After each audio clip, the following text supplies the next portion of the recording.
Hello friends, welcome to my channel KL study. Friends, target CTET 2022 EVS की हमारी next class रहेगी और इससे पहले हमारी 20 से 21 क्लासेस हो गई हैं। जिसने भी वो क्लास नहीं देखी हैं आप एक बार ज़रूर देखें, क्योंकि आपको सीटेट का जो नोटिफिकेशन है बहुत ही जल्द देखने को मिलने वाला है। ठीक है, तो तैयारी अभी से करनी है आपको, ताकि आप एग्जाम्स में अच्छा स्कोर कर पाएँ। तो ये हमारा टॉपिक रहेगा संतुलित भोजन का। नेक्स्ट टॉपिक रहेगा, इसमें हम पढ़ने वाले हैं आज प्रोटीन और वसा के बारे में। ठीक है, इससे पिछली क्लास में हमने आपको विटामिन से जितने भी रोग होते हैं वो करा दिए थे, विटामिन प्राप्ति के स्रोत करा दिए थे। ठीक है, सबके वानस्पतिक नाम आपको बताए हुए थे और किस विटामिन से कौन सा रोग होता है ये भी आपको करा दिया था। और कार्बोहाइड्रेट भी हमने कर लिया है, जहाँ से आपके क्वेश्चन बनते हैं और बिल्कुल इंपॉर्टेंट फैक्ट यहाँ पर इंक्लूड किए गए हैं। ठीक है, तो आज हमारा जो सेशन रहेगा वो प्रोटीन और वसा के बारे में रहेगा। इससे आपके यदि क्वेश्चन बनते हैं तो आपके 1 से 2 नंबर यहाँ से पक्के होने वाले हैं। तो देख लेते हैं प्रोटीन। यहाँ पर आपको प्रोटीन के सभी इम्पोर्टेंट फैक्ट की जानकारी दी जाएगी। तो सबसे पहला क्वेश्चन आपका बनता है कि जो प्रोटीन होता है यह मानव शरीर के लिए किस चीज़ के लिए आवश्यक है। ठीक है, क्या ऊर्जा प्रदान करता है या मानव शरीर की वृद्धि और विकास में सहायक होता है। इस तरह से यदि आपसे ऑप्शन बना करके क्वेश्चन पूछता है तो आपको याद रखना है मानव शरीर को बनाने, मरम्मत करने, उसकी वृद्धि और विकास के लिए जो प्रोटीन होता है उसकी आवश्यकता होती है। अब यहाँ पर मरम्मत शब्द आया तो ये प्रोटीन जो है वो कैसे मरम्मत करता है। जैसे किसी मनुष्य को कोई घाव हो जाता है, ठीक है, तो उसको भरने का कार्य जो होता है वो हमारा प्रोटीन ही तो करता है। ठीक है, तो जब प्रोटीन घाव भरने का कार्य कर रहा है तो मरम्मत ही तो हो रही है। ठीक है, जिस तरह से जैसे कोई मशीन होती है वो यदि टूट फूट उसमें हो जाती है तो उसकी मरम्मत की जाती है, इसी तरह से यदि मानव शरीर में टूट फूट हो जाती है तो उसकी मरम्मत कौन करता है, हमारा प्रोटीन करता है। ठीक है, तो ये आपको याद रखना है। अब क्वेश्चन बनता है कि सर्वाधिक मात्रा में जो प्रोटीन है वो प्रोटीन की आवश्यकता किसे होती है। तो आपको यहाँ याद रखना है कि छोटे बच्चों को, एक पहलवान को और गर्भवती जो महिलाएं होती हैं उनको सर्वाधिक प्रोटीन की आवश्यकता होती है। ठीक, अब हम देखते हैं यहाँ पर दिया है मानव शरीर का लगभग 15 से 20% हिस्सा किससे बना होता है, प्रोटीन से। टोटल कितना होता है, मान के चलिए 100% है, तो इसका जो है 15 से 20% हिस्सा प्रोटीन से बना होता है। बाकी आपको फर्स्ट क्लास में आपको बताया हुआ था कि हमारे शरीर को 7 पोषक तत्व जो इम्पोर्टेंट होते हैं उनकी आवश्यकता होती है और इस 7 के साथ हम आपको एक एक करके पढ़ा रहे हैं। ठीक है, इससे पहले हमने कार्बोहाइड्रेट आपका और विटामिन पढ़ लिए हैं। जिसने भी वो क्लासेस नहीं देखी हैं एक बार जरूर देखें। ठीक है, तो यहाँ पर दिया है कि मानव शरीर का लगभग 15 से 20% हिस्सा किससे बना होता है, प्रोटीन से। अब प्रोटीन के अंदर कार्बन, हाइड्रोजन, ऑक्सीजन, नाइट्रोजन और कभी कभी सल्फर भी देखने को मिल जाते हैं। ये तत्व यहाँ पर पाए जाते हैं। जबकि जो हमारा कार्बोहाइड्रेट था उसमें कार्बन, हाइड्रोजन और ऑक्सीजन था। इसका अनुपात भी वहाँ पर हमने आपको बताया था, 1:2:1 के अनुपात में होता है। ठीक है, अब यहाँ पर अनुपात तो एग्जैक्टली नहीं पूछा जाता। ठीक है, बस यही पूछेगा कि प्रोटीन के अंदर निम्न में से कौन कौन से तत्व पाए जाते, तो कार्बन भी होता है, हाइड्रोजन, ऑक्सीजन, नाइट्रोजन। ठीक है, अब यहाँ दिया है सामान्य मनुष्य। यदि पूछता है, इससे क्वेश्चन पिछली बार भी पूछा गया था। क्वेश्चन था आपका कि सामान्य मनुष्य महिला दिया था वहाँ पर कि सामान्य महिला को प्रतिदिन कितने ग्राम प्रोटीन की आवश्यकता होती है। तो सामान्य मनुष्य कह दे या महिला कह दे, उसको 55 ग्राम प्रोटीन की आवश्यकता होती है, ये याद रखना। नेक्स्ट है प्रोटीन 20 एमिनो अम्ल। तो आपसे पूछेगा कि जो प्रोटीन होते हैं वो निम्न में से किस चीज़ से मिलकर के बने होते हैं।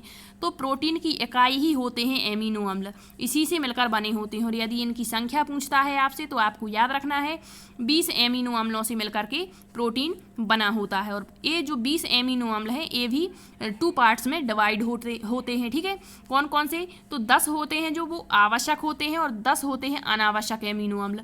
तो जो अनावश्यक एमिनो अम्ल होते हैं 10 प्रकार के, ये शरीर से ही प्राप्त हो जाते हैं। ठीक है, किससे, शरीर से ही प्राप्त हो जाते हैं, अनावश्यक एमिनो अम्ल कहलाते हैं। ठीक है, और जो 10 एमिनो अम्ल होते हैं जो आवश्यक होते हैं हमें भोजन से प्राप्त होते हैं। भोजन में जैसे हमारा सोयाबीन, हमने सोयाबीन की दाल जैसे है 1 ग्रहण की, तो इससे हमें प्रोटीन मिल जाएगा। तो ये किस प्रकार का प्रोटीन है, आवश्यक है। ठीक है, आवश्यक एमिनो अम्लों से बना हुआ है। तो याद रखना कि जो 20 एमिनो अम्ल हैं ये भी दो भागों में बटे हुए हैं, 10 आवश्यक और 10 अनावश्यक। ठीक है, जो अनावश्यक है इस शरीर से प्राप्त हो जाते हैं और जो आवश्यक है हमें भोजन से प्राप्त करने होते हैं। नेक्स्ट है यहाँ पर दिया है घावों को भरने का कार्य कौन करता है, तो प्रोटीन ही करता है। टूटी फूटी कोशिकाओं की मरम्मत भी कौन करता है, हमारा प्रोटीन करता है। अब प्रोटीन प्राप्ति के स्रोत, पिछली बार इससे भी क्वेश्चन बना था कि सर्वाधिक प्रोटीन निम्न में से किस चीज़ में पाया जाता है। ठीक है, तो याद रखना सोयाबीन में सबसे ज़्यादा प्रोटीन होता है, कितना 46%। कितना होता है 46%। दालों में 26% प्रोटीन, दालों में 26% प्रोटीन होता है, चाहे दाल अरहर की हो, चने की हो, मसूर की हो, कोई भी दाल हो। ठीक है, लगभग में यहाँ पर दिया गया है। सोयाबीन का एग्जैक्ट 46 नहीं, आपके ऑप्शन पर डिपेंड करेगा कि वहाँ 45 दिया है, 42 दिया है या 46 दिया है। ठीक है, दालों में 26% प्रोटीन होता है। आपका मांस मछली में 20% प्रोटीन होता है। अंडे, दूध और चावल में लगभग 12% प्रोटीन होता है। ठीक है, ये जो डाटा दिया है ये लगभग में है सारा। यदि आपसे क्वेश्चन पूछता है, एक स्पाइरूला करके होता है एक तत्व जिसमें सबसे ज़्यादा प्रोटीन पाया जाता है। ठीक है, यदि आपके ऑप्शन में दिया है इस तरह से तो आपको वही चूज़ करना है, लेकिन इस तरह से क्वेश्चन नहीं बनता है। आपका यही क्वेश्चन बनता है कि सबसे ज़्यादा प्रोटीन कहाँ पर, मतलब किस चीज़ में मिलता है, तो सोयाबीन हो जाएगा। ठीक, अब इससे भी आपका क्वेश्चन पूछा जाता है प्रोटीन मतलब किस चीज़ में कौन सी प्रोटीन पाई जाती है। तो यहाँ पर दिया गया है प्रोटीन का नाम और प्राप्ति के स्रोत, तो यहाँ पर उल्टा लिखा है, यहाँ पर आपको ये कर लेना है। यहाँ हो जाएगा प्राप्ति स्रोत और यहाँ हो जाएगा प्रोटीन का नाम। ठीक है, जैसे कह दिया कि चावल में कौन सा प्रोटीन पाया जाता है, तो आप जो दैनिक जीवन में चीज़ों का उपयोग करते हैं वो हमें पता होना चाहिए कि उसमें कौन सा प्रोटीन देखने को मिलता है। जैसे चावल है तो चावल में ओराइजिन प्रोटीन पाया जाता है, और ये इंपॉर्टेंट क्वेश्चन यहाँ से हो जाते हैं, पूछा जाए तो आपसे बनना चाहिए। चावल में ओराइजिन प्रोटीन होता है, गेहूं में ग्लूटीन प्रोटीन होता है। कभी कभी इसके बॉटनिकल नेम भी पूछ लेते हैं, जैसे कह दिया कि गेहूं का वानस्पत, पिछली बार पूछा भी गया था। ठीक है, तो गेहूं है जैसे तो इसका ट्रीटिकम एस्टिवम होता है, मक्का होता है इसका जियामेज होता है। तो ये सारी जितनी भी इंपॉर्टेंट चीज़ें हैं आपको एक वीडियो के माध्यम से करा देंगे, किसका बॉटनिकल नेम क्या होता है, किसके अध्ययन को क्या कहते हैं। ठीक है, मक्का में जीन प्रोटीन पाया जाता है, ये इंपॉर्टेंट है। अंडे में एल्ब्यूमिन, सारे इंपॉर्टेंट ही हैं। ठीक है, गुणसूत्र जो होते हैं हमारे क्रोमोसोम्स, उसमें हिस्टोन प्रोटीन पाया जाता है। दूध में कैसीन प्रोटीन पाया जाता है। त्वचा जो होती है हमारी, इसमें कोलेजन प्रोटीन पाया जाता है। कोलेजन के अलावा यदि आपके ऑप्शन में क्रेटिन देखने को मिलता है तो ये भी करेक्ट हो जाएगा। ठीक है, क्रेटिन। नेक्स्ट है रक्त, जो हमारा रुधिर होता है, इसमें प्रोथ्रोम्बिन प्रोटीन पाया जाता है। बाल, नाखून और त्वचा हो जाएगा यहाँ क्रेटिन। यदि आपके ऑप्शन में क्रेटिन है तो सही है, लेकिन यदि त्वचा यदि अकेला दिया गया है और इसमें कोलेजन है तो ये भी करेक्ट होगा। ठीक है, नेक्स्ट है आपका हड्डियों में कॉन्ड्रेन प्रोटीन पाया जाता है। अब देख लेते हैं प्रोटीन की कमी से होने वाले रोग। तो एक क्वेश्चन यहाँ से बन जाता है कि निम्न में से कौन सा रोग प्रोटीन की कमी से होता है। तो यहाँ दिया है मेरास्मस, जो बच्चों में होता है, ये प्रोटीन की कमी से होता है। और नेक्स्ट है आपका क्वाशीरियोरकर जो रोग होता है, ये सामान्यतः पुरुषों में देखने को मिलता है, ये भी हमारा प्रोटीन की कमी से ही होता है। ठीक है, तो यहाँ पर प्रोटीन से इतने क्वेश्चन आपके बनते हैं यहाँ से, तो ये हमने करा दिया। अब हम देख लेते हैं वसा, इससे भी कभी कभी क्वेश्चन बन जाता है। तो आपको पता होगा कि जो पोषक तत्व हमारे 7 पोषक तत्व हैं, उनमें से हमें ऊर्जा किस किस तत्व से प्राप्त होती है, तो एक तो वसा से और एक होती है कार्बोहाइड्रेट से। ठीक है, तो वसा। अब यहाँ पर क्वेश्चन बनता है कि यदि मानव शरीर को सर्वाधिक लंबे समय तक ऊर्जा किससे प्राप्त होती है, तो वो वसा से प्राप्त होती है। और यदि किसी मनुष्य को तुरंत ऊर्जा चाहिए तो वो किससे प्राप्त होगी, कार्बोहाइड्रेट से। क्वेश्चन बनता है कि जैसे एक खिलाड़ी है या धावक है, दौड़ने वाला, उसे ऊर्जा चाहिए तो वो किस चीज़ से प्राप्त होगी, तो वो हमारी कार्बोहाइड्रेट से। क्यों?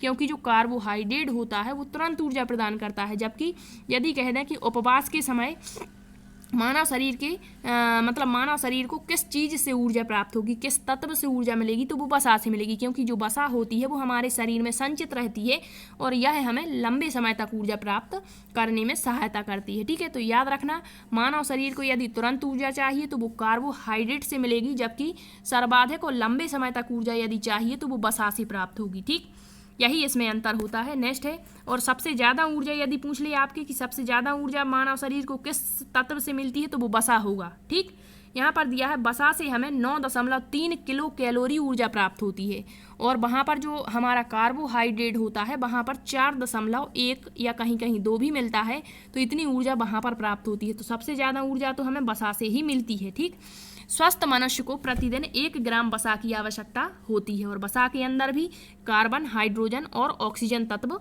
पाए जाते हैं। अब यहाँ दिया है कि जो वसा है इसका आपसे यदि पूछता है कि एक वसा का अणु कितने अणुओं से मिलकर बना होता है और कौन कौन से, ठीक है, तो ये आपसे यहाँ पर इंपॉर्टेंट क्वेश्चन बन जाता है। तो याद रखना है वसा जो है ग्लिसरॉल नामक बसी अम्लों से मिलकर बनी है। किससे? ग्लिसरॉल। अब इसमें आ जाएगा आपका एक ग्लिसरॉल का अणु और 3 बसी अम्लों के अणु से मिलकर बना होता है हमारे वसा का एक अणु। तो ये याद रखना डाटा, ठीक। वसा यदि आपके ऑप्शन में नहीं है तो आपको देखने को मिलेगा ट्राई एस्टर। सबसे ज़्यादा ऊर्जा किस चीज़ से मिलती है? तो वो ट्राई एस्टर हो जाएगा, क्योंकि वसा को ही ट्राई एस्टर कहा जाता है। छोटे बच्चों के अंदर भूरी वसा इकट्ठा होती है, ठीक। यहाँ दिया है वसा मानव शरीर को ठोस रूप में ऊर्जा उपलब्ध कराती है। तो क्वेश्चन बनेगा आपका कि निम्न में से कौन सा तत्व मानव शरीर को ठोस रूप में ऊर्जा उत्पन्न करवाता है? तो वो है हमारी वसा, क्योंकि यह तेलीय पदार्थों से प्राप्त होती है, ठीक है। पिघलने वाली चीज़ें जो होती हैं, मानव शरीर के तापमान को भी नियंत्रित करती है, क्योंकि त्वचा के अंदर एकत्रित रहती है, तथा साथ ही साथ मानव शरीर की बाहरी चोटों से रक्षा करती है। जो बाहर से चोट लग जाती है उसकी मरम्मत मतलब जो रक्षा होती है वो वसा करती है, जबकि मरम्मत जो है वो हमारा प्रोटीन करता है। तो थोड़े थोड़े से जो डिफरेंट जो यहाँ पर होते हैं ये आपको याद रखने हैं, ठीक है। वसा प्राप्ति के स्रोत आपको याद रखने हैं तो सभी को पता होते हैं। तेलीय पदार्थ यानी जैसे घी हो गया, जितने भी आपके दूध, मक्खन, पनीर, ठीक है, इन चीज़ों से हमें क्या प्राप्त होते हैं?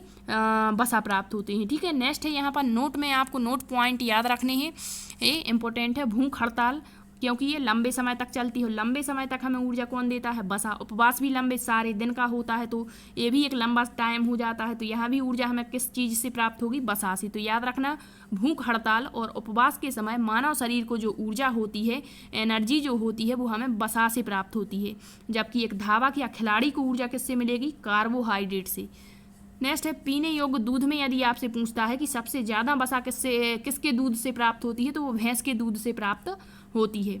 नेक्स्ट है प्रकृति के अंदर सर्वाधिक वसा रेडियल नामक प्राणी के दूध के अंदर पाई जाती है। यदि इस तरह का क्वेश्चन पूछते हैं कि प्रकृति के अंदर सबसे ज़्यादा वसा किसके दूध में पाई जाती है, तो फिर हो जाएगा यदि ऑप्शन में दिया है तो रेडियल नामक प्राणी, ठीक है। जबकि पीने योग्य दूध की यदि बात करें तो भैंस के दूध में सबसे ज़्यादा वसा होती है। आई होप आपको ये सेशन पसंद आया हो। इसके बाद हमारी नेक्स्ट क्लास रहेगी, उसमें हमारे 2 पोषक तत्व हम करेंगे। जल हो जाएगा एक तो हमारा, और एक हो जाएगा हमारा खनिज तत्व या खनिज लवण जो होते हैं, क्योंकि इससे आपका क्वेश्चन पूछा जाता है। क्वेश्चन पूछ लेंगे कि जो हड्डियां हैं इनको मजबूती देने के लिए किस खनिज तत्व की आवश्यकता होती है, ठीक है। इस तरह से क्वेश्चन बनते। जल से भी आपके काफ़ी क्वेश्चन पूछे जाते हैं, जैसे कह देंगे कि जो महासागर है उसमें जल का कितना % होता है, जल की स्थायी या अस्थायी कठोरता क्या होती है, इसको दूर कैसे किया जाता है, और जो हमारा भारी जल होता है D2O जिसे कहते हैं, ये क्या होता है, ठीक है, कहाँ पर ये उपयोगी होते हैं, खारा जल कहाँ पर पाया जाता है। तो जल से जितने भी क्वेश्चन आपके इंपॉर्टेंट हैं वो भी यहाँ पर करा देंगे नेक्स्ट क्लास में, ठीक है। इसके बाद हम पर्यावरण आकलन के संकेतक करेंगे, क्योंकि संकेतक से आपका एक ना एक क्वेश्चन पूछा ही जाता है। 10 संकेतक होते हैं, सभी ने पढ़े होंगे, फिर भी एक बार हम कराएंगे और इसके एग्जाम्पल भी बताएंगे कि किस तरह से क्वेश्चन बनते हैं, ठीक है। आई होप आपको ये सेशन पसंद आया हो। Thank you.